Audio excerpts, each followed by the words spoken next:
Okay जी, सबसे पहले हम जो टॉपिक जिसको डिटेल के अंदर देखेंगे वो है आपका प्रोलैक्टिन। तो आज हम मतलब कि जो मेडिसिन है उसका स्टार्ट ले रहे हैं, और मेडिसिन के स्टार्ट के अंदर आपको सबसे पहले हम जो टॉपिक जिसको फोकस करेंगे वो कौन सा होगा, आपके एक तरह का प्रोलैक्टिन। प्रोलैक्टिन क्या होता है देखें। अब ये वाला जो टॉपिक आपने सबसे पहले जो भी मैं इसकी फिजियोलॉजी बताऊंगा कि प्रोलैक्टिन की फिजियोलॉजी है क्या, और इसके अंदर आपने ये जो फिजियोलॉजी वाला पोर्शन है इसके आगे लिख लें कि फिजियोलॉजी वाला जो पोर्शन आपने करना है ये मेरे लेक्चर के बाद आपने बीआरएस की बुक ओपन करनी है और उधर से पढ़ना है। ठीक है, नंबर 1 आपने ये काम करना है। तो प्रोलैक्टिन की फिजियोलॉजी होती क्या है, आप लोगों को ये पता होना चाहिए कि प्रोलैक्टिन एक ऐसा हार्मोन होता है जो कि आपकी मिल्क की प्रोडक्शन के अंदर हेल्प करता होता है। किसके अंदर हेल्प करता है? मिल्क की प्रोडक्शन के अंदर हेल्प करता है, फीमेल के अंदर। अब देखें फॉर एग्जांपल, ये एक स्ट्रक्चर मैं इस तरह बता रहा हूँ, ठीक है, ये इस तरह एक स्ट्रक्चर है। अगर फॉर एग्जांपल ये जनाब आपका, इसको आप कह देते हो हाइपोथैलेमस, क्या कहते हैं, एक तरह के हाइपोथैलेमस। उसके बाद ये आपका आ गया एंटीरियर पेट्यूटरी। उसके बाद ये वाला जो स्ट्रक्चर है इसको हम कहते हैं पोस्टीरियर पेट्यूटरी। क्या कहते हैं? एक तरह का पोस्टीरियर पेट्यूटरी। अब सीन ये होता है कि आपके हाइपोथैलेमस से मैसेज आता है आपके एंटीरियर पेट्यूटरी की तरफ, और जब ये आपके एंटीरियर पेट्यूटरी की तरफ मैसेज आता है तो यहाँ पर आपके एक सेल्स पाए जाते हैं जिनको हम कहते हैं लैक्टोट्रॉफ्स। क्या कहते हैं? एक तरह का लैक्टोट्रॉफ सेल्स। ये जो लैक्टोट्रॉफ सेल्स होते हैं ये बेसिकली आपकी जो प्रोडक्शन करवाते हैं उसको हम कहते हैं प्रोलैक्टिन हार्मोन। किसकी प्रोडक्शन करवाते हैं? आपके प्रोलैक्टिन हार्मोन की। अब ये जो प्रोलैक्टिन हार्मोन प्रोड्यूस हुआ है बच्चों, ये कहां पर जाएगा? प्रोलैक्टिन हार्मोन जो होता है ये फीमेल के अंदर, या फिर ये आपके ज्यादातर जब अगर मेल के अंदर भी ये रिलीज होगा तो इसका जो मेन जो मैकेनिज्म ऑफ एक्शन होता है कि यहाँ पर ये इफेक्ट करता होता है, ये करता होता है ब्रेस्ट के ऊपर, यानी कि मेमरी ग्लैंड के ऊपर। तो आपने जो बेहतरीन वर्ड आपने क्या बोलना है, एक तरह का मेमरी ग्लैंड के ऊपर ये क्या करता है, एक तरह का इफेक्ट करता है। मैंने क्या कहा कि सबसे पहले आपका हाइपोथैलेमस जो ब्रेन होता है ना जी, उसका एक पार्ट होता है हाइपोथैलेमस। उस हाइपोथैलेमस से आपके एंटीरियर पिट्यूटरी की तरफ मैसेज आता है। जब एंटीरियर पिट्यूटरी की तरफ मैसेज आएगा तो इसके नतीजे में यहाँ पर आपके सेल्स पाए जाते हैं जिनको कहा जाता है लैक्टोट्रॉफ सेल्स। और ये जो लैक्टोट्रॉफ सेल्स होते हैं ये प्रोलैक्टिन की प्रोडक्शन करवाते होते हैं। अब ये जो प्रोलैक्टिन की प्रोडक्शन होती है, ठीक है, ये जो प्रोलैक्टिन की प्रोडक्शन होती है ये फीमेल के अंदर जो मेमरी ग्लैंड है ये यहाँ पर आता है, और यहाँ पर आकर ये क्या काम करता है? ये बच्चों दो बहुत ज्यादा मेन इंपॉर्टेंट काम करता है। नंबर 1 आपने कहना है मिल्क की प्रोडक्शन करवाता है, यानी कि लैक्टोजेनेसिस करवाता है। ठीक है, लैक्टोजेनेसिस करवाता है। उसके बाद ये मेमरी ग्लैंड के साइज को इंक्रीज करता है, मेमरी ग्लैंड के साइज को इंक्रीज करता है। मेमरी ग्लैंड का जो साइज होता है उसको जनाब एक तरह का इंक्रीज करता है।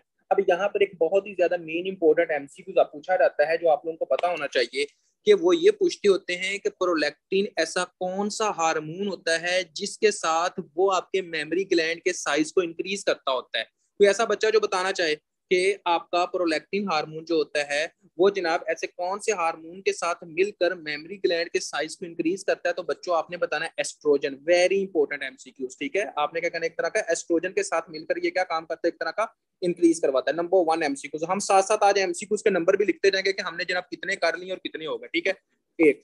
अब दूसरी बात आपने देखनी है कि अगर फॉर एग्जाम्पल ये प्रोलैक्टिन जो है एंटीरियर पिट्यूटरी से रिलीज होता है बच्चों, तो आपको ये पता होना चाहिए कि इसको ब्रेन से कौन मैसेज दे रहा है। ब्रेन से मतलब हाइपोथैलेमस से कौन मैसेज दे रहा है, ऐसा कौन सी चीज होती है? तो आपने कहना है कि बेसिकली जो इसको मैसेज दे रहा होता है वो थायराइड होते हैं। कौन से? थायरोट्रोपिक रिलीजिंग हार्मोन, इसको हम कहते हैं TRH। क्या कहते हैं? एक तरह का TRH।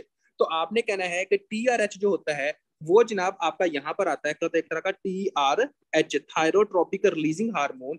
ये जनाब आपके हाइपोथैलेमस से रिलीज होता है और ये एंटीरियर पिट्यूटरी के अंदर आता है। एंटीरियर पिट्यूटरी के अंदर लैक्टोट्रॉफ्स होते हैं और ये लैक्टोट्रॉफ्स आपकी प्रोलैक्टिन की प्रोडक्शन करवाते हैं। ये प्रोलैक्टिन जो होता है ये लैक्टोजेनेसिस करवाता है और इसके साथ क्या करवाता है, मेमोरी ग्लैंड के साइज को इंक्रीज करता है। ठीक है, तो आपने अगर कुछ बच्चे पता है क्या होता है, वो यहाँ पर कंफ्यूज हो जाते हैं। वो यहाँ पर कैसे वो कंफ्यूज होते हैं, तो वो कहते हैं कि हाँ जी जनाब कि बेसिकली ये जो प्रोडक्शन होती है वो किसके थ्रू हो रही होती है। तो आपने कहना है कि ये जो बेसिकल जो प्रोडक्शन हो रही होती है वो थायराइड यानी कि थायरोट्रोपिक रिलीजिंग हार्मोन की के थ्रू हो रही होती है। किसके थ्रू होती है? थायरोट्रोपिक रिलीजिंग हार्मोन के थ्रू होती है। अब यहाँ तक तो हो गया बच्चों। एक और बहुत ज्यादा मेन इंपॉर्टेंट एमसीक्यूज है, वो क्या?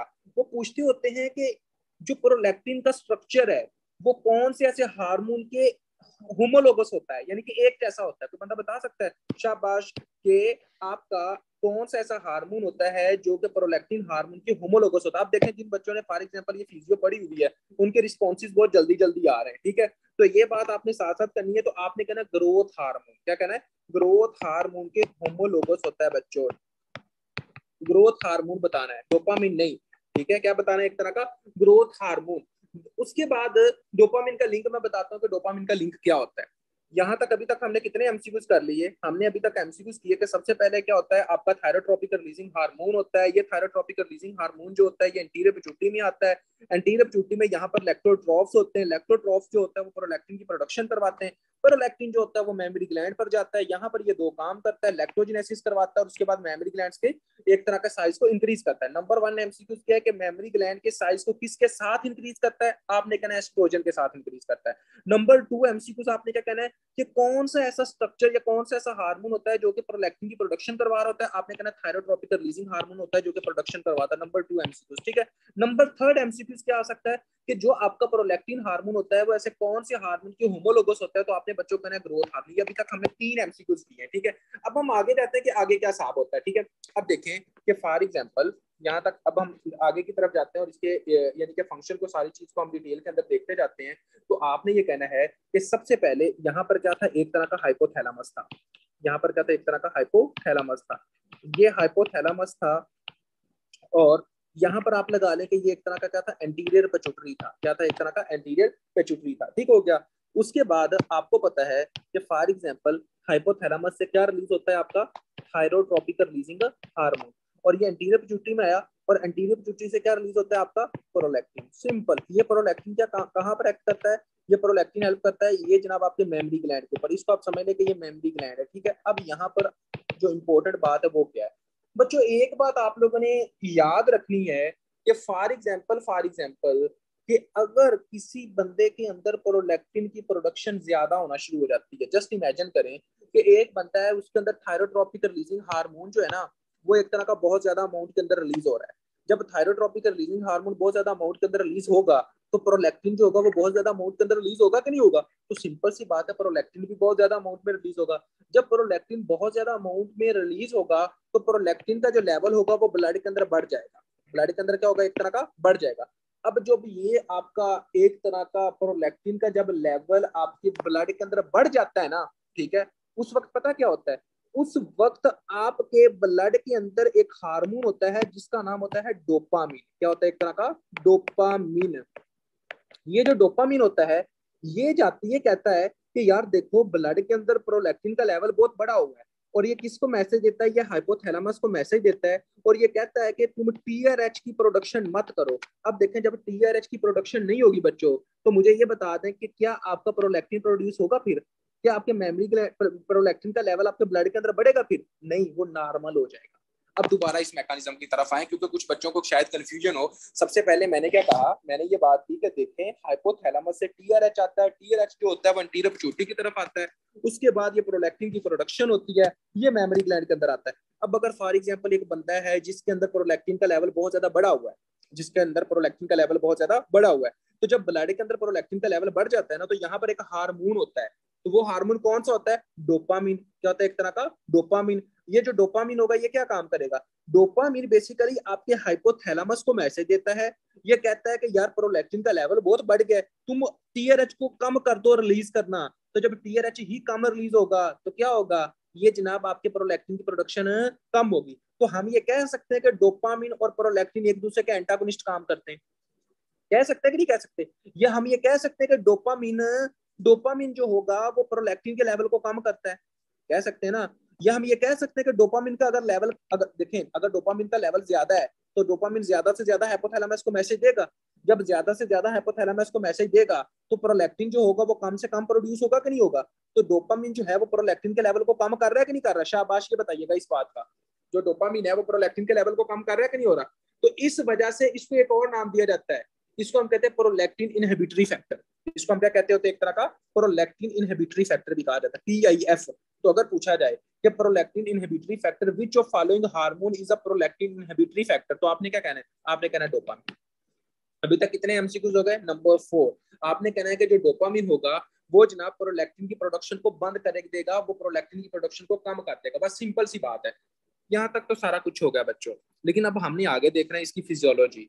जस्ट इमेजिन करें कि अगर फॉर एग्जांपल किसी बंदे के अंदर प्रोलैक्टिन का लेवल प्रोड्यूसर सिंपैथेटिक और पैरासिम्पैथिक के भी, इसमें वो वाला हिसाब नहीं होता इतना, सिंपैथेटिक और पैरासिम्पैथिक का ऐसा कोई लिंक नहीं होता, ठीक है।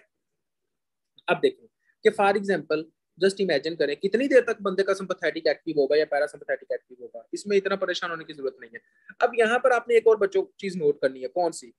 वो ये है कि फॉर एग्जांपल अगर किसी बंदे के अंदर प्रोलैक्टिन का लेवल होता है तो वो क्या करता है प्रोलैक्टिन, ये जो प्रोलैक्टिन होता है ये काम करता है, इसका जो मैकेनिज्म ऑफ एक्शन होता है ये यहाँ पर आता है। और ये जनाब आपका मेमोरी ग्लैंड के ऊपर तो हमने ये बता दी थी कि ये मेमोरी ग्लैंड के अंदर ये एक्ट करता है, नंबर 1। नंबर 2 पता है ये क्या काम करता है? ये गनेडोट्रोपिक रिलीजिंग हार्मोन की प्रोडक्शन को कम कर देता है, इनहिबिट करता है। और गनेडोट्रोपिक रिलीजिंग हार्मोन पता है क्या काम करता होता है? ये एफएसएच और एलएच की प्रोडक्शन करवाते हैं। क्या करवाते हैं? एक तरह का एफएसएच और एलएच की प्रोडक्शन करवाते हैं। अब मेरी बात को थोड़ा सा गौर करना, बहुत मजे वाली बात है ये, जहां पर पता होनी चाहिए आप लोगों को। जस्ट इमेजिन करें बच्चों, फॉर एग्जांपल कि ये जो प्रोलैक्टिन है ये क्या काम कर रहा है? ये गनेडोट्रोपिक रिलीजिंग हार्मोन को इनहिबिट करता है। और गनेडोट्रोपिक रिलीजिंग हार्मोन क्या काम करता था? एफएसएच और एलएच को पैदा करता था। अब एक बात खुद सोचें कि एफएसएच और एलएच जो होता है ना, ये फीमेल के अंदर ओवोल्यूशन करवाता होता है। फीमेल के अंदर क्या करवाता है? एक तरह का ओवोल्यूशन करवाता है। मतलब कि अगर कोई फीमेल है उसके अंदर जो मेंस्ट्रुएशन का जो प्रोसेस होता है ना, मेंस्ट्रुएशन का जो प्रोसेस होता है वो गनेडोट्रोपिक रिलीजिंग हार्मोन की मदद से ही होता है। समझ आ रही है? वो एफएसएच और एलएच की हार्मोन की मदद से ही होता है। अब आप खुद सोचें कि अगर फॉर एग्जांपल किसी फीमेल के अंदर प्रोलैक्टिन का लेवल बढ़ा हुआ है, गौर कीजिएगा, बहुत मजे की बात है ये। अगर किसी फीमेल के अंदर प्रोलैक्टिन का लेवल बढ़ा हुआ है तो गनेडोट्रोपिक रिलीजिंग हार्मोन का लेवल कम होगा कि नहीं होगा? शाबाश, मुझे ये बता दीजिए, जल्दी करें जल्दी करें। कम होगा। जब गनेडोट्रोपिक रिलीजिंग हार्मोन का लेवल कम होगा तो एफएसएच और एलएच का लेवल कम होगा बच्चों का, नहीं होगा? शाबाश, एफएसएच और एलएच का लेवल भी कम होगा। जब एफएसएच और एलएच का लेवल कम होगा तो क्या फीमेल जो होगी वो एक तरह की उसके अंदर मेंस्ट्रुएशन होगी? फीमेल के अंदर उसके अंदर मेंस्ट्रुएशन होगी। तो फीमेल के अंदर मेंस्ट्रुएशन नहीं होगी, तो जब फीमेल के अंदर मेंस्ट्रुएशन ही नहीं हो रही तो इस कंडीशन को हम एमेनोरिया कहेंगे कि नहीं कहेंगे? और इस कंडीशन को आप कह सकते हो कि फीमेल इनफर्टाइल हो जाएगी। क्या हो जाएगी? एक तरह की इनफर्टाइल हो जाएगी। तो आपने कहना है कि इनफर्टाइल, नंबर 1। उसके बाद आपने क्या कहना है? एक तरह का एमेनोरिया, ये भी इसके अंदर आता है, ठीक है, ये अभी तक। उसके बाद बच्चों आगे देखना है कि आगे का हिसाब है। जब भी किसी भी फीमेल के अंदर प्रोलैक्टिन का लेवल बढ़ता रहता है तो उसके अंदर क्या होता है? लिबिडो कम हो जाता है। लिबिडो क्या होता है? एक तरह का कम हो जाता है। लिबिडो का मतलब होता है सेक्सुअल डिजायर जो होती है उस फीमेल के अंदर कम हो जाती है।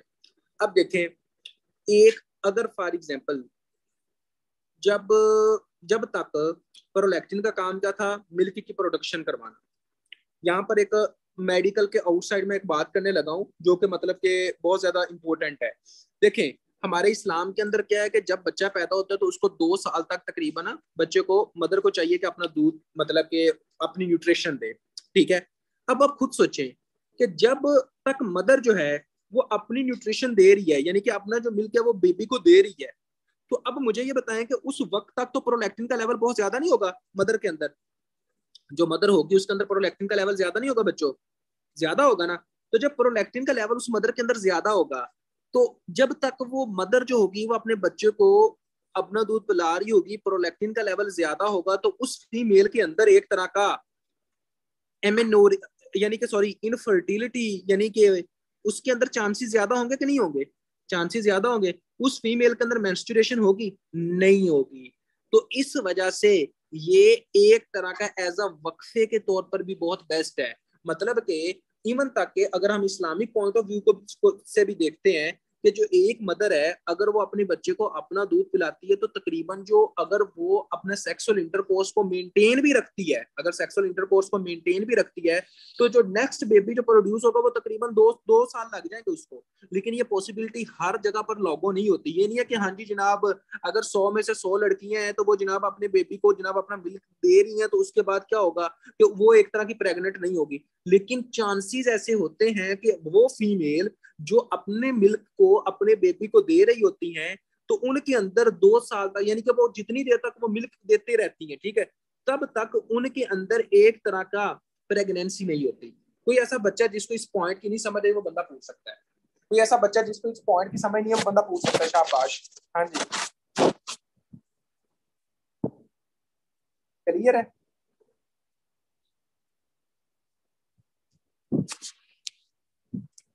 ओके जी, तो ये जनाब आपका हो गया। अब हम आगे की तरफ आते हैं क्योंकि ये सारा हिसाब तो यहाँ पर आपका। अब मेल के अंदर क्या होता है, फीमेल के अंदर तो बच्चों ये हो गया। मेल के अंदर क्या होता है, मेल के अंदर ये हिसाब होता है कि फॉर एग्जांपल जो मेल होते हैं उनके अंदर जो स्पर्म्स की मैच्योरेशन, जो स्पर्म्स की प्रोडक्शन जो करवाते हैं वो भी यही करवा रहे होते हैं, एफएसएच और एलएच करवा रहे होते हैं, एफएसएच और एलएच। और यहाँ तक आप खुद देखें कि फॉर एग्जांपल अगर किसी बंदे के अंदर गनेडोट्रोपिक रिलीजिंग हार्मोन नहीं होगा, एफएसएच एलएच नहीं होगा, ठीक है, टीआरएच खुद ही स्टिमुलेट हो रहा होता है। कुछ ऐसे फैक्टर होते हैं जिसको टीआरएच को स्टिमुलेट करते हैं, जैसा कि लो level of thyroid, low level of the low level of जो आपका आ जाता है जिसको हम कहते हैं प्रोलैक्टिन, वो भी आपके टीआरएच को स्टिमुलेट कर सकता है। हाइपोथायराइडिज्म वो भी टीआरएच को स्टिमुलेट कर सकती है। स्लीप वो भी टीआरएच को स्टिमुलेट कर सकती है। स्ट्रेस वो भी टीआरएच को स्टिमुलेट कर सकती है। तो ये फैक्टर्स हैं जो टीआरएच को स्टिमुलेट कर सकते होते हैं, ठीक है। तो ये हम इंशाल्लाह मेन फिजियो के अंदर डिटेल में देखेंगे। तो ये बहुत ज्यादा डिटेल के अंदर जब हम फिजियो करेंगे वो है। अब बच्चों दूसरी बात आपने देखनी है कि ये मेल के अंदर भी क्या होगा, एक तरह की इनफर्टिलिटी लेकर आएगी, इनफर्टिलिटी, ठीक है। अब यहाँ पर आपको ये तो पता चल गया कि ये क्या एक तरह का इसकी फिजियोलॉजी थी, ये सारा हिसाब था। अब हम जो डिस्कस करने लगे हैं इसकी पैथोलॉजिकल पॉइंट ऑफ व्यू से देखने लगे कि हाँ जी जनाब इसकी पैथोलॉजिकल पॉइंट क्या क्या हो सकते हैं, ठीक है। ताकि अब आपको हम उधर लेकर आते हैं क्योंकि ये फिजियो आपकी तकरीबन काफी हद तक कवर हो चुकी है। काफी हद तक ये फिजियो का जो पार्ट है ना वो कवर हो गया है। अब आपने ये जो मेरा लेक्चर लिया है इसको आपने क्या काम करना है, आपने जाना है जनाब एक तरह का बीआरएस की बुक के ऊपर, बीआरएस की बुक को देखना और उधर से जनाब आपने ये कवर करना है, ठीक है। अब देखें, अब हम जो पैथोलॉजी के लिहाज से अब टॉपिक हम करने लगे हैं जिसको हम कहते हैं हाइपर प्रोलैक्टिनीमिया। देखें, हाइपर प्रोलैक्टिनीमिया का मतलब क्या होता है, high level of prolactin in blood. Prolactin in blood, अगर प्रोलैक्टिन का लेवल ब्लड के अंदर ज्यादा हो जाए तो इसको हम कहते हैं हाइपर प्रोलैक्टिनीमिया, ठीक है। अब मैं बच्चों आप लोगों से क्वेश्चन पूछता हूँ, अगर फॉर एग्जांपल किसी बंदे के अंदर प्रोलैक्टिन का लेवल ज्यादा होगा तो क्या क्या हो सकता है, शाबाश मुझे ये बताइएगा, क्या क्या हो जाएगा।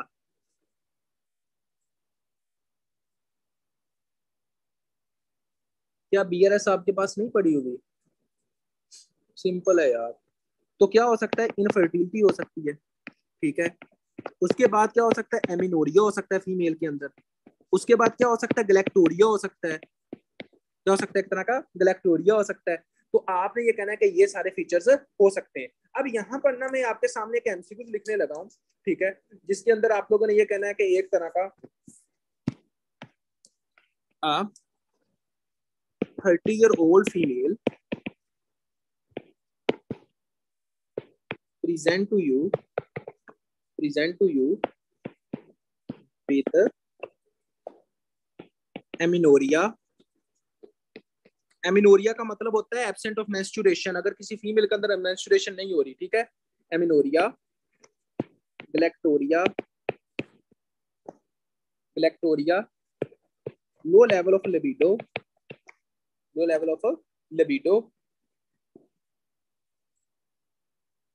What is most likely diagnose. हाँ जी, तो आप लोग क्या कहोगे, अगर कोई फीमेल आपके पास प्रेजेंट करती है, वो कहती है कि मुझे मेंस्ट्रुएशन नहीं हो रही, वो कह रही है कि गलेक्टो यानी कि मेरी जो चेस्ट है यानी कि मेमरी ग्लैंड उधर से मिल्क जो है वो बाहर निकल रहा है, ठीक हो गया, वो कह रही है कि मुझे सेक्सुअल डिजायर नहीं होती, तो आपने क्या कहना है, इसको क्या हो सकता है, हाइपर प्रोलैक्टिनीमिया हो सकता है। हाइपर प्रोलैक्टिनीमिया हो सकता है यानी कि इस फीमेल के अंदर प्रोलैक्टिन का लेवल ज्यादा, सिंपल, ठीक है। तो ये जनाब आपका कवर हुआ। अब हम आते हैं थोड़ा सा और देखते हैं कि हाँ जी जनाब और क्या हिसाब हो सकता है, ठीक है।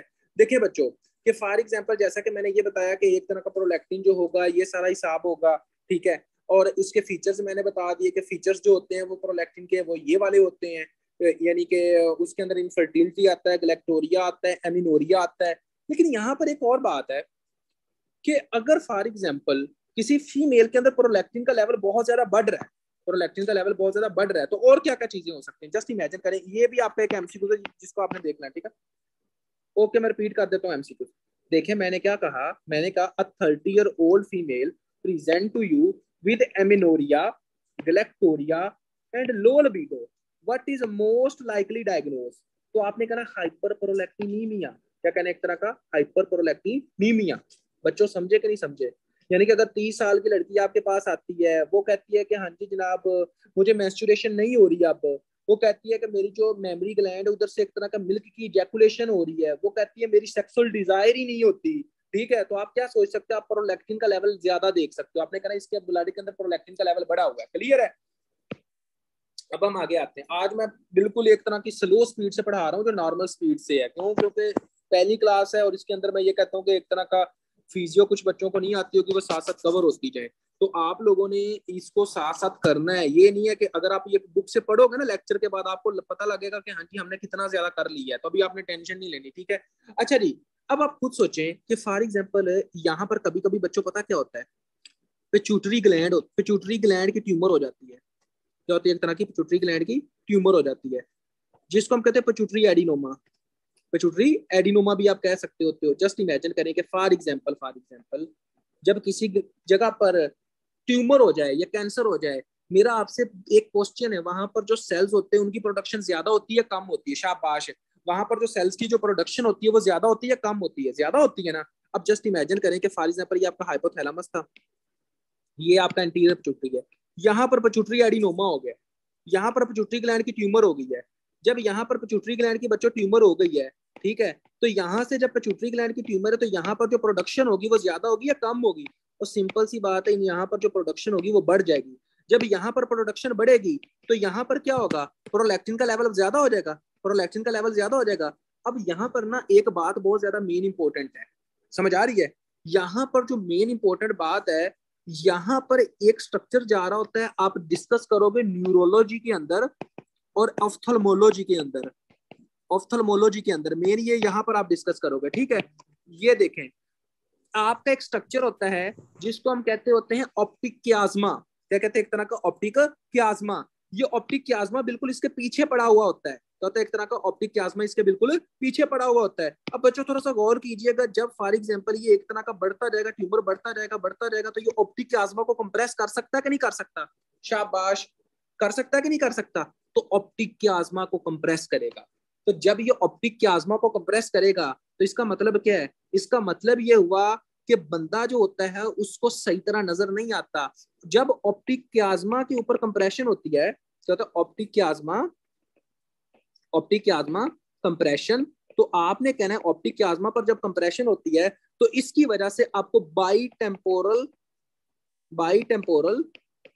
हिमोनिमस हेमिनोपिया होता है। क्या होता है? एक तरह का हेमिनोपिया होता है, बाई टेम्पोरल हेमोनिमस हेमिनोपिया होता है। अब कुछ बच्चों को ये नहीं पता होगा कि बाई टेम्पोरल हिमोनिमस हेमिनोपिया क्या होता है। अब इतनी डिटेल है नहीं कि मैं उसकी फुल डिटेल में जाऊं, ठीक है? तो आपने बस अभी इतना पढ़ना है कि अगर फॉर एग्जाम्पल कोई बंदा, अब इंशाल्लाह आप देखेंगे लेकिन आपने पिक्चर देख लेनी है नेट से, वहां पर आपको कवर हो जाएगा कि बाई टेम्पोरल हिमोनिमस हेमिनोपिया होता क्या है। यहाँ पर जो चीज है, बिल्कुल vision loss from temporal side. For example ये जनाब एक बंदे का नाक है, ठीक है, एक ये आंख है, ठीक है, ये जनाब आंख है, ठीक है। अब देखें, ये वाला जो बंदा होगा ना, ये आंख का दरमियान का ये वाला जो बंदा होगा ना, उसको इधर साइड वाली जो नजर होगी ना, यानी कि राइट और लेफ्ट दोनों आंखों की जो साइड्स जो होगी ना वो सही तरह नजर नहीं है, साइड से उसको नजर नहीं आएगा, नाक वाली साइड से नजर आ जाएगा। अब देखें फॉर एग्जांपल आप जैसे बैठे हुए हैं, ठीक है, अगर आप देखें कि बाइटेम्पोरल हिमोनिमस हेमिनोपिया वाला बंदा है, तो वो क्या होगा? वो साइड पर नहीं देख सकेगा, दोनों साइड्स पर नहीं देख सकेगा, इधर राइट की भी साइड्स पर नहीं देख सकेगा, लेफ्ट की साइड पर भी नहीं देख सकेगा। तो इसको हम कहते हैं bitemporal homonymous hemianopia due to compression in the optic chiasma. ठीक हो गया जी? अब देखें, यहां पर तो ये हो गया। अब हमने ये क्वेश्चन यहां पर करना है क्या? फॉर एग्जाम्पल क्वेश्चन आ सकता है जनाब 30 ईयर, क्योंकि हमारा जो एग्जाम है वो एक तरह का एमसीक्यूज बेस है, तो हमने ज्यादा से ज्यादा एमसीक्यूज करने। जितने ज्यादा हम एमसीक्यूज करेंगे हमारी प्रैक्टिस उतनी अच्छी होगी, हम उतने ज्यादा एग्जाम को पिक कर लेंगे। बच्चे जो होते हैं वो कहते हैं मुझे ये आता बुक से, यहाँ पर ये लफ्ज लिखा हुआ, उनको रट्टा लगाया हुआ था, लेकिन उनको एमसीक्यूज पिक नहीं करना आ रहा था, जो कि सबसे बड़ा फेलियर रेट है उनका। तो आपने एमसीक्यूज देखना है। Just 30 year old female present to you with amenorrhea, galactorrhea and bitemporal हिमोनिमस हेमिनोपिया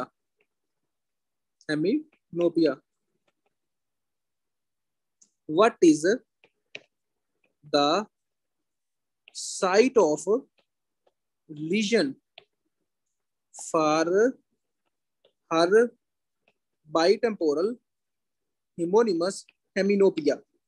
हाँ जी, तो क्वेश्चन ये है कि अगर वो क्वेश्चन एग्जामिनर ये पूछ लेता है कि हाँ जी जनाब एक 30 साल की बंटी है, वो आपके पास आती है, उसकी हिस्ट्री एमिनोरिया की, गलेक्टोरिया की, ठीक हो गया, उसको बाइटेम्पोरल हिमोनिमस हेमिनोपिया है, यानी कि उनको जो साइड, दोनों आंखों की साइड से नजर उसको नहीं आ रहा, ठीक है, तो वो ये पूछो what is the site of, यानी कि what is the site of lesion for the bitemporal homonymous hemianopia, तो आप क्या कहोगे? आपने बच्चों ये कहना है कि ऑप्टिक क्याज्मा की कंप्रेशन हो रही है, कहां पर? एक तरह की कंप्रेशन ऑफ ऑप्टिक क्याज्मा, क्या कहना है? एक तरह का compression of optic chiasma, compression of optic chiasma, आप ये कह सकते हो।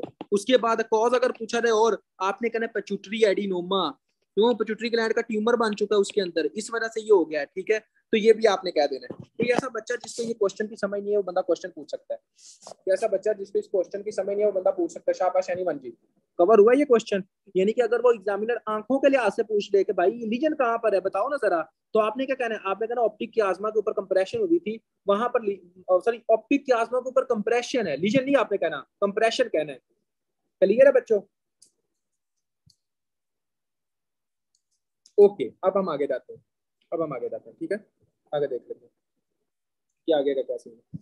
देखें, जैसा कि आपने ये कहा कि हाँ जी जनाब ये सारा सीन हो गया, ठीक है, अब दूसरी कुछ बातें जो हैं जो आप लोगों को पता होनी चाहिए कि एक तरह का फॉर एग्जांपल ये प्रोलैक्टिन जो होता है ये कब कहाँ तक होता है और इसका हिसाब क्या होता है। मोस्टली जो बुक्स है उसके ऊपर थोड़ा बहुत फर्क के साथ भी लिखा होगा, लेकिन आपने जो नोट करना है वो इस तरह करना है कि एक तरह का समटाइम आपके पास एक फीमेल आ गई, उस फीमेल के अंदर एमिनोरिया है, उसके बाद प्रोलैक्टिनिमिया है, और सॉरी गलेक्टोरिया है, और साथ साथ ये सारा सीन उसका हो रहा है, ठीक है, तो आप सबसे पहले क्या काम करोगे? आपने सीरम प्रोलैक्टिन लेवल चेक करना है। क्या चेक करना है? एक तरह का which of following investigation you will do, आपने कहना है कि हमने क्या करना है, सीरम प्रोलैक्टिन लेवल चेक करना है बच्चों, क्योंकि आपके ब्लड के अंदर हम देख सकें कि प्रोलैक्टिन का लेवल कितना है। आपने कहा इन्वेस्टिगेट कैसे करना है सीरम प्रोलैक्टिन लेवल, मतलब कि आप एज अ डॉक्टर हो, आपके पास एक फीमेल आती है, वो कहती है डॉक्टर साहब मुझे मेंस्ट्रुएशन नहीं हो रही, वो कहती है डॉक्टर साहब मुझे सेक्सुअल डिजायर भी नहीं होती, मुझे एक तरह का गलेक्टोरिया हो रहा है, ठीक है, तो आपने कहना है सबसे पहले आपने क्या काम करना है, आपने ये काम करना है कि आपने उसका सीरम प्रोलैक्टिन लेवल चेक करना है। अब देखें सीरम प्रोलैक्टिन लेवल जो होता है, अगर तो फॉर एग्जांपल नॉर्मल फीमेल के अंदर जो सीरम प्रोलैक्टिन लेवल होता है वो 400 होता है, कितना होता है? एक तरह का 400 होता है, कितना? माइक्रोमोल पर लीटर, ये इतना 400 होता है। लेकिन समटाइम ये होता है कि जब कोई फीमेल स्ट्रेस वगैरह लेती है ना, ठीक है, या कुछ ऐसी ड्रग ले रही है, अब ये ड्रग का क्या लिंक आ गया अभी? या स्ट्रेस लेती है या फिर ड्रग लेती है, तो उसका जो लेवल होता है वो 500 से 1000 तक जा सकता होता है, 1000 तक जा सकता है, ठीक है, मतलब कि आपने उसके प्रोलैक्टिन का लेवल चेक कराया और प्रोलैक्टिन का जो लेवल है वो एक तरह का 500 से 1000 के दरमियान में है, तो आपने बच्चों कौन से क्वेश्चन पूछने हैं? आपने ये पूछने हैं कि आपको किसी तरह का कोई टेंशन तो नहीं है, किस वजह से हो सकता है? स्ट्रेस की वजह से हो सकता है। नंबर 2, आपने क्या क्वेश्चन पूछना है? आप किसी तरह की कोई अद्वियात तो इस्तेमाल नहीं कर रही, मेडिसिन तो इस्तेमाल नहीं कर रही। अच्छा, अब मैं आप लोगों से बच्चे एक क्वेश्चन पूछता हूँ, ऐसी कौन सी मेडिसिन अगर वो इस्तेमाल करें कि जिसकी वजह से उनके प्रोलैक्टिन का लेवल बढ़ सकता है? शाबाश, को बंदा बता सकता है कौन सी ऐसी मेडिसिन है जो अगर वो इस्तेमाल करती हैं तो जिसकी वजह से उनके प्रोलैक्टिन का लेवल बढ़ सकता होता है? जल्दी करें शाबाश। डोपामिन एगोनिस्ट या dopamine antagonist? Very good Shaista, आपने कहना है डोपामिन इंटेगोनिस्ट। क्या कहना है? Dopamine antagonist.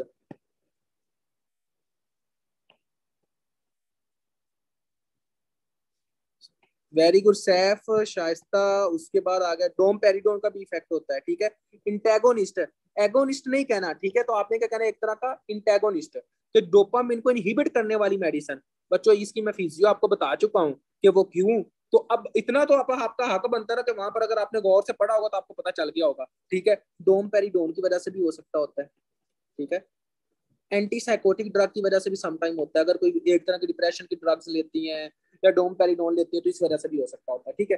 अब हम आगे आते हैं और आगे क्या हिसाब है, ठीक है। अगर फॉर एग्जाम्पल हमारे पास एक तरह का एक बंदी आई, उसको जनाब जो लेवल है ना हमने चेक किया, और वो लेवल जो है वो जनाब 2000 से कम है, 2000 से कम है, उसका लेवल 2000 से कम है। तो आपने पता क्या कहना है, आपने कहना है उसको माइक्रो एडिनोमा हो सकता है। माइक्रो एडिनोमा का मतलब क्या है कि उसके जनाब एक तरह की छुटरी कलर की छोटी सी ट्यूमर हो सकती है, माइक्रो एडिनोमा हो सकता है, एक तरह का माइक्रो एडिनोमा हो सकता है। नंबर वन, अगर फॉर एग्जाम्पल उसका लेवल 4000 से ज्यादा है बच्चों, तो उसका मतलब उसको मैक्रो एडिनोमा हो सकता है, यानी कि उसके दिमाग के अंदर बड़ी ट्यूमर हो सकती है। समझे कि नहीं समझे? अब फॉर एग्जाम्पल बच्चों, यहाँ पर आपके पास एक फीमेल आई, मोस्टली फीमेल के अंदर ये होता है, वो कहती है डॉक्टर साहब देखें मुझे एक तरह का गलेक्टोरिया है, उसके बाद वो कहती है मुझे मेस्टुरेशन नहीं हो रही, लिबिडो नहीं है मेरे, मतलब कि सेक्सुअल डिजायर नहीं हो रही। तो आपने क्या कहना है कि आपने कहना है कि हाँ जी जनाब चलो ठीक है, आपके प्रोलैक्टिन का लेवल चेक करते हैं।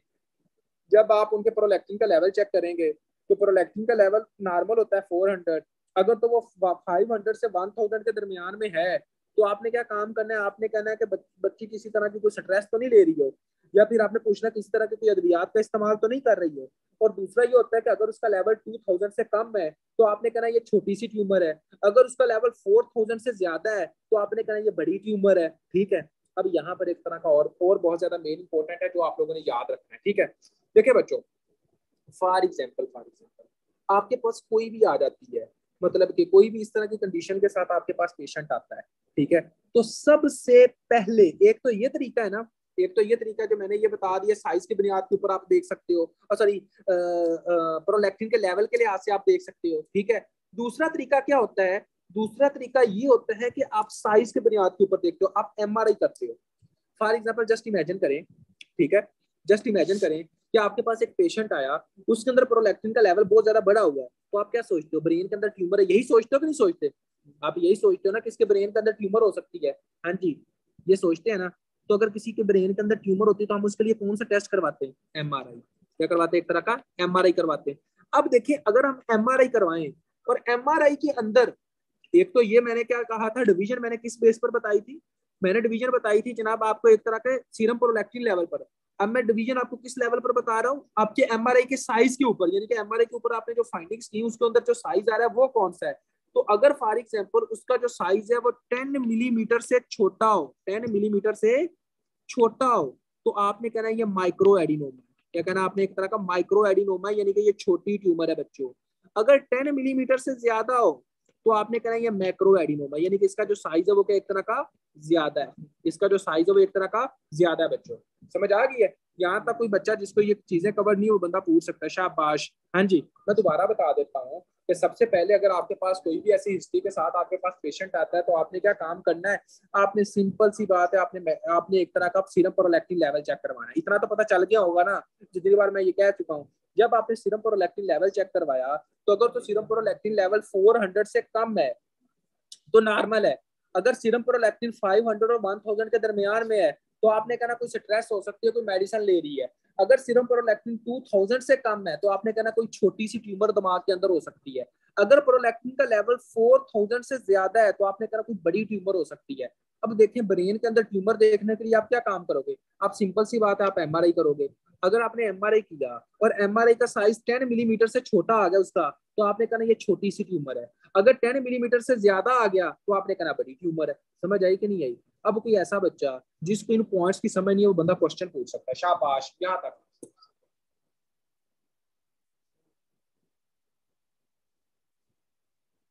ओके जी, अगर कवर हो गया अब हम आगे आते हैं कि आगे का क्या सीन है, ठीक है। अब देखें कि फॉर एग्जाम्पल यहाँ पर जब भी हमारे पास कोई भी पेशेंट आए उसके अंदर जितनी भी ट्यूमर है, ये नहीं कहना उसको सीधा ही कि हाँ जी जनाब लम्बा पैरो तेरा ऑपरेशन करना है, ये नहीं करना। सबसे पहले जो हम जो काम करते हैं हम मेडिकल ट्रीटमेंट करते हैं। ट्रीटमेंट के अंदर आपने क्या करना है, एक तरह का medical treatment, medical treatment, medical treatment, medical treatment के अंदर आप क्या यूज करते हो? हाँ जी, आप कौन सी मेडिसिन यूज करोगे बच्चों? शाबाश बताइएगा जी, मुझे मेडिसिन बता दें कौन सी मेडिसिन यूज करोगे। अच्छा, प्रोलैक्टिन का लेवल कम करना है, तो प्रोलैक्टिन का लेवल कम करने के लिए कौन सी मेडिसिन यूज करेंगे? शाबाश, आप प्रोलैक्टिन का लेवल कम करने के लिए जो मेडिसिन यूज करते हैं वो डोपामिन एगोनिस्ट होगी।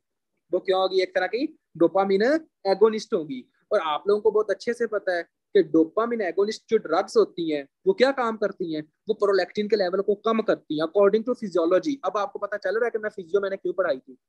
अगर मैं सीधा आता ना इधर इधर इस तरफ, हालांकि मेरा हक तो यही बनता था कि मैं सीधा इधर आता, फिजियो की तरफ ना जाता, लेकिन मुझे पता है कि यहाँ पर फिर स्टूडेंट्स जो होते थे वो मैं होना था या 3-4 और होने थे जो जिन्होंने पहले ये लेक्चर लिए हुए फिजियो वाले। ठीक है, तो अब अगर किसी बच्चों को समझ नहीं आ रही तो वो टेंशन ना ले, जो रिस्पॉन्स दे रहे हैं वो रेगुलर क्लासेस लेते हैं, इस वजह से उनको पता है। ये नहीं कहना कि ये पता नहीं कितने पढ़ गए हैं, ये नहीं सोचना। ठीक है, तो आपको पता है, देखें कि फॉर एग्जाम्पल हमने यहाँ पर सबसे पहले यहाँ पर क्या चीज देखी थी? हमने यहाँ पर एक चीज देखी थी, यहाँ पर, एक मिनट जी, यहाँ पर कहाँ थी वो?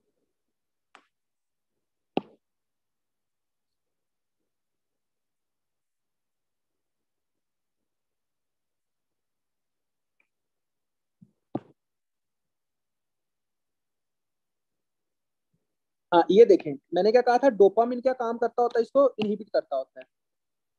डोपामिन क्या करता है? इसको इनहिबिट करता है। तो अब बच्चों हम क्या मेडिसिन देंगे? ऐसी मेडिसिन नहीं देंगे जो डोपामिन के लेवल को ज्यादा से ज्यादा करेगी। तो वो मेडिसिन जो डोपामिन के लेवल को ज्यादा से ज्यादा करती है उन मेडिसिन को हम क्या कहते हैं? Dopamine agonist. क्या कहते हैं? एक तरह का डोपामिन एगोनिस्ट ड्रग। सिंपल सी बात, आपने कहा वो डोपामिन एगोनिस्ट होती है। अब यहाँ पर एक और बहुत ज्यादा मजे की बात है, वो कौन सी है? वो ये पूछते होते हैं कि फॉर एग्जाम्पल जो क्वेश्चन आ जाता होता है कि जस्ट इमेजिन करें, मैं अभी क्वेश्चन लिखने लगा हूं, अ 30-year-old female, a 30-year-old female present to you with amenorrhea,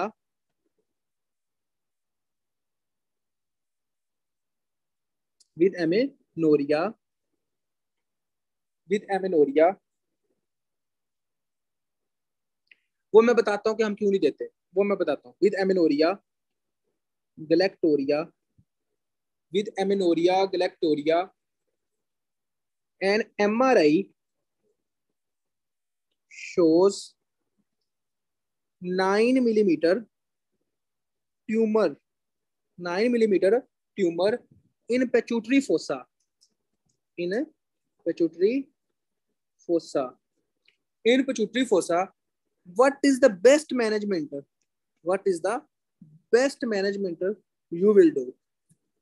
हाँ जी, अगर ऑप्शन के अंदर है ब्रोमोक्रिप्टिन, अगर ऑप्शन के अंदर है कैबरगुलाइन, तो बच्चों आप कौन सी मेडिसिन यूज करोगे? है दोनों डोपामिन एगोनिस्ट है, तो इसका आंसर क्या होना चाहिए? Dopamine agonist. क्यों? आपको पता है ये दोनों मेडिसिन कौन सी डोपामिन एगोनिस्ट है, तो हम क्या यूज करेंगे? डोपामिन एगोनिस्ट सबसे पहले यूज करते हैं। क्यों? क्योंकि अगर हम डोपामिन एगोनिस्ट ड्रग यूज करें तो उसकी वजह से क्या होता है? उसकी वजह से जनाब आपका ट्यूमर जो होता है वो साइज में श्रिंक होना शुरू हो जाता है। ठीक है, साइज में क्या होता है? एक तरह का श्रिंक हो जाता है। अब मुझे ये बताएं कि अगर क्वेश्चन के अंदर आता है कि हाँ जी जनाब एक बंदा आपके पास आई है, एक बंदी आपके पास आई, उसको एमिनोरिया, गैलेक्टोरिया है, लो लिबिडो है, उसके बाद MRI किया, उसके अंदर जनाब एक तरह का 9 मिलीमीटर से जो साइज है वो एक तरह का कम है। ठीक है, तो आपने कौन सी मेडिसिन जो है वो सबसे पहले इस्तेमाल करनी है? कभी भी ऑप्शन के अंदर बच्चों दोनों मेडिसिन आ जाए ना, ब्रोमोक्रिप्टन और कैबरकुलाइन, आधे से ज्यादा बच्चे गलत करते हैं। लेकिन आपने जो आंसर लगाना है, वेरी गुड सैफ, आपने कहना है कैबरकुलाइन। क्या एक तरह का cabergoline, very important point, very very important MCQ। क्यों? क्योंकि कैबरगोलाइन जो होती है वो ज्यादा इफेक्टिव होती है एज कम्पेयर टू ब्रोमोक्रिप्टन। क्योंकि कैबरगोलाइन जो होती है इसके साइड इफेक्ट कम होते हैं एज कम्पेयर टू ब्रोमोक्रिप्टन, तो इस वजह से हम कैबरगोलाइन ज्यादा यूज करते होते हैं। समझ आई कि नहीं आई? अब जस्ट एक तरह का और एक और MCQs है। ठीक है, सेम यही स्टेटमेंट आपको अगर बच्चे दे देते हैं कि for example a 30-year-old female present to you with amenorrhea, galactoria and MRI shows, यहाँ पर लिख ले 15 millimeter tumor, 15 millimeter tumor in pituitary fossa, in a pituitary fossa, 15 millimeter tumor in pituitary fossa, cabergoline, cabergoline is not responsive to prolactin level, prolactin level. What is the best management? What is best management, आगे वाली जो best management होगी वो कौन सी होगी बच्चों? शाबाश। हाँ जी, आपने कहना है अगर आपने मेडिसिन इस्तेमाल कर ली और मेडिसिन इस्तेमाल करने के साथ में कोई फर्क नहीं पड़ रहा, ठीक है, ट्यूमर है जनाब, मेडिसिन आपने इस्तेमाल की, मेडिसिन इस्तेमाल करने से फर्क नहीं पड़ रहा, तो आप आगे वाला जो ट्रीटमेंट करोगे वो क्या करोगे? आपने सिर्फ सर्जरी नहीं लिखना, वहां पर क्वेश्चन तो बहुत ज्यादा सर्जरी के होंगे, जो एग्जैक्ट आंसर है वो आपने कहना ट्रांसफिनाइडल सर्जरी। क्या होता है इसकी?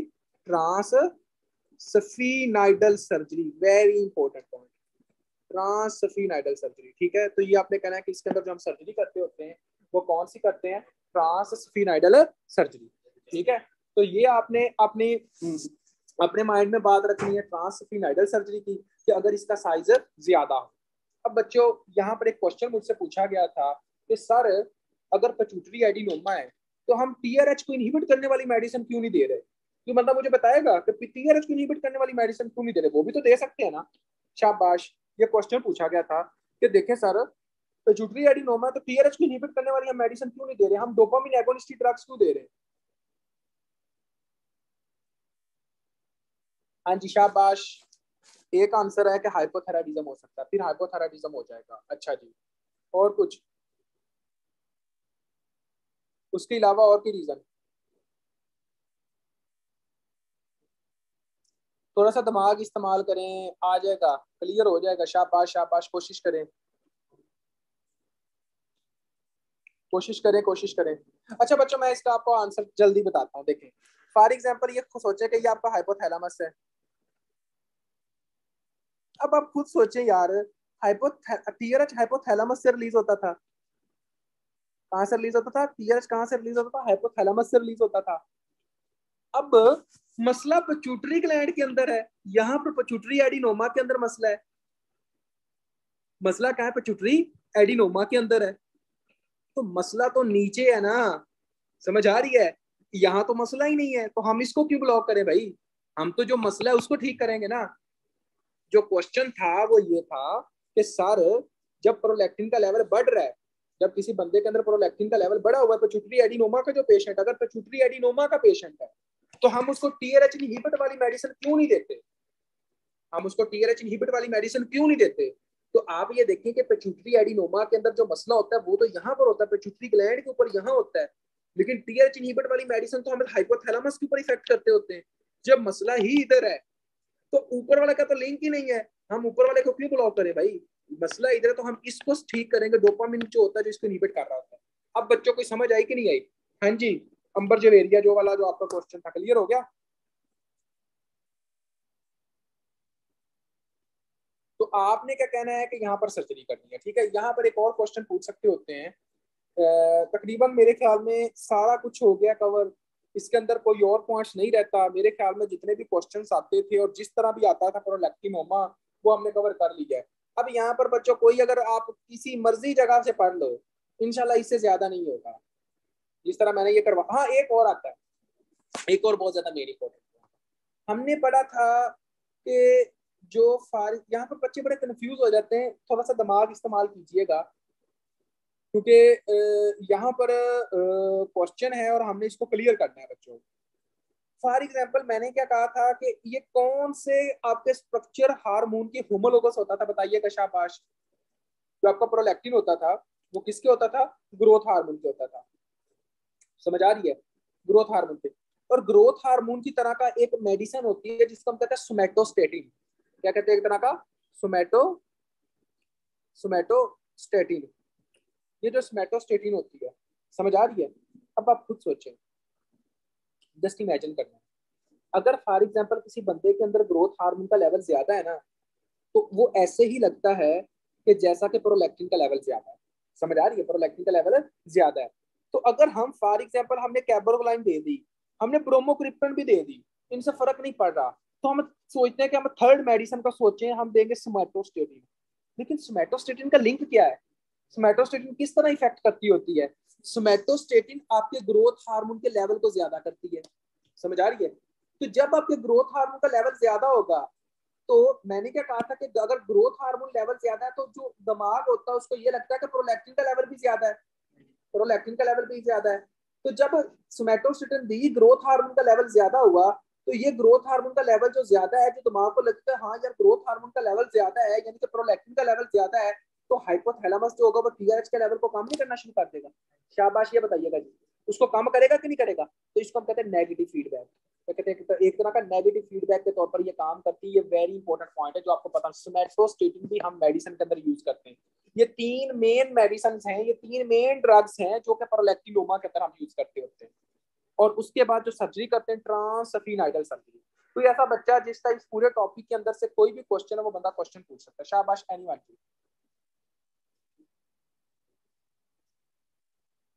क्लियर है?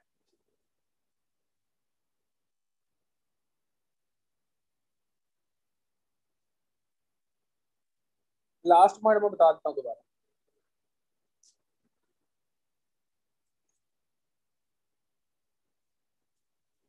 ओके ओके, मैं बता दूँ। देखिए बच्चों, फॉर एग्जांपल मैंने क्या कहा, जो ग्राफ सर सोमैटोस्टेटिन देते हैं कि स्पेटोमीडियन देते हैं? मेडिसिन के अंदर आपका स्मेटोस्टेटिन आती होती है, समझ आ रही है? वो आपने स्मेटोस्टेटिन यूज करनी है। अब देखें कि फॉर एग्जांपल यहाँ पर आपने एक बात गौर करनी है। मैंने कहा है कि growth hormone is a homologous to prolactin, यानी कि जैसे ग्रोथ हार्मोन है वैसे ही प्रोलैक्टिन है, ऐसे ही है ना? गौर करना है। अगर आपने सोमैटोस्टेटिन मेडिसिन दी तो उस बंदे के अंदर क्या होगा? ग्रोथ हार्मोन का लेवल बढ़ जाएगा। ग्रोथ हार्मोन का लेवल जो होगा वो एक तरह का इंक्रीज होना शुरू हो जाता है। अब देखें, जब ये ग्रोथ हार्मोन का जो लेवल होता है, जब ये बड़ा हुआ होता है ना, तो ये ग्रोथ हार्मोन एज अ अपने ब्रेन को बताता है कि हाँ जी जनाब प्रोलैक्टिन का लेवल बढ़ा हुआ है।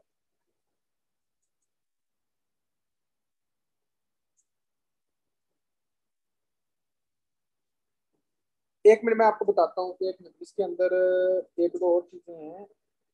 सोमैटोस्टेटिन, सोमैटोमीडियन,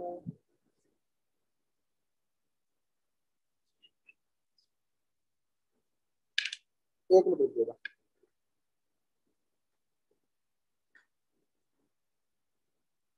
बल्कि वो सोमैटोमीडियन ही होगा। शाबाश यार, सोमैटोमीडियन ही होगा, सोमैटोस्टेटिन ही होगा,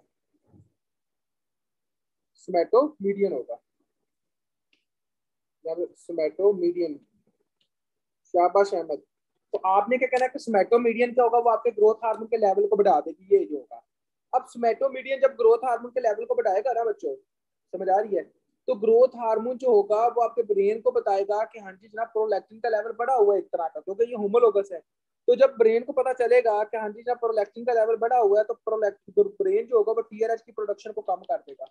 जब टीआरएच की प्रोडक्शन कम होगी तो एंटीरियर पिट्यूटरी के ऊपर लैक्टोट्रॉफ से प्रोलैक्टिन प्रोडक्शन भी कम हो जाएगी। ठीक है, तो इस तरह ये प्रोलैक्टिन प्रोडक्शन है कम करते होते। तो ये 3 तरह की मेडिसिन और उसके बाद एक सर्जरी हम ये इस्तेमाल करते होते हैं। मतलब कि बंदे के ट्रीटमेंट के अंदर ये था पूरे का पूरा प्रोलैक्टिनिमिया का टॉपिक। इसमें से किसी बच्चे का कोई क्वेश्चन है तो आप लोग पूछ सकते हैं, अगर ये क्लियर होगा तो वो भी बता दें। शाबाश अरिमान जी।